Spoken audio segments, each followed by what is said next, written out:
सामने है राजनीतिक हलचल तेज हो गई है। बात करने के लिए बीजेपी के वरिष्ठ नेता मुख्तार अब्बास नकवी जी हैं। नकवी जी, स्वागत है आपका। परिणाम सामने है, बीजेपी को ऐसी उम्मीद नहीं थी।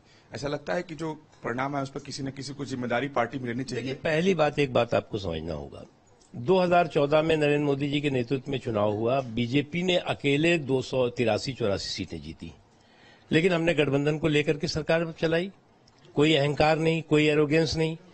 इसी तरह से 2019 में भी बीजेपी को 304 नरेंद्र मोदी जी के नेतृत्व में 304-305 सीटें मिल जाती हैं। तब भी हमने अपने सहयोगियों को लेकर के सरकार चलाई। तो जो गठबंधन की सरकार के मामले में नरेंद्र मोदी जी जांचे परखे खरे नेतृत्व के रूप में स्थापित हैं, और उनके नेतृत्व में स्टेबिलिटी के साथ, पूरी कैपेबिलिटी के साथ ये सरकार अपने सुशासन के सफर को आगे बढ़ाएगी। ममता बनर्जी हो या उद्धव ठाकरे गुट के नेता हो या कांग्रेस हो, कह रहे हैं कि मोदी की करारी हार है, वो नैतिक जिम्मेदारी लेते मोदी जी को इस्तीफा दे देना। देखो, इसमें कोई बुराई नहीं है। हम तो सबको मिला करके, सबको साथ लेकर के सरकार चलाने के पक्ष में है, और जो विपक्ष में भी है उनके साथ भी हम समन्वय के साथ, संपर्क के साथ, संवाद के साथ जो देश के सुशासन से जुड़े हुए, देश में सुधार से जुड़े हुए, देश के सामाजिक और आर्थिक तरक्की से जुड़े हुए मुद्दे हैं, उनको आगे बढ़ाएंगे नरेंद्र मोदी जी के नेतृत्व में। एक चीज। दूसरी चीज, यहाँ पर दिक्कत इनकी यह है कि यहाँ पर जो है वो खानदान अनेक और ख्वाहिशें एक।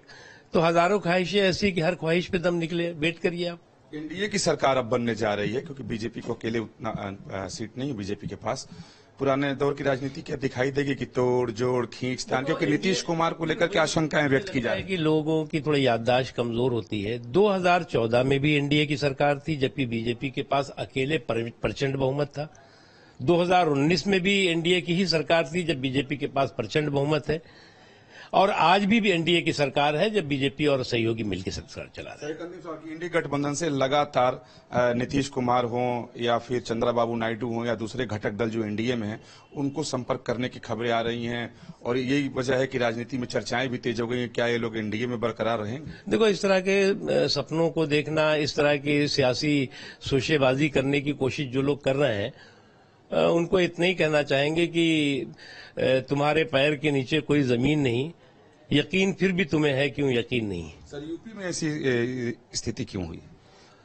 अब ऐसा है कि अगर हम आपको अभी बताने लगे चुनाव का पूरा रिजल्ट आने से के 2 घंटे के बाद, तो आप कहेंगे आपसे बड़ा बेवकूफ कोई नहीं। अरे भाई, इसका आकलन पार्टी करेगी कि कहां पर कमी हुई। कहीं पे हम ज्यादा जीते हैं, हम उड़ीसा में हमारी प्रचंड बहुमत प्रचंड से जीते हैं, हम आंध्रा में हम सरकार हमारे सहयोगी के साथ बना रहे हैं, कई जगहों पे हमारे अच्छे प्रदर्शन हुए, कई जहां पर जितनी अपेक्षा थी नहीं हुई। ये तो चुनाव है। चलिए, बहुत धन्यवाद बात करने के लिए।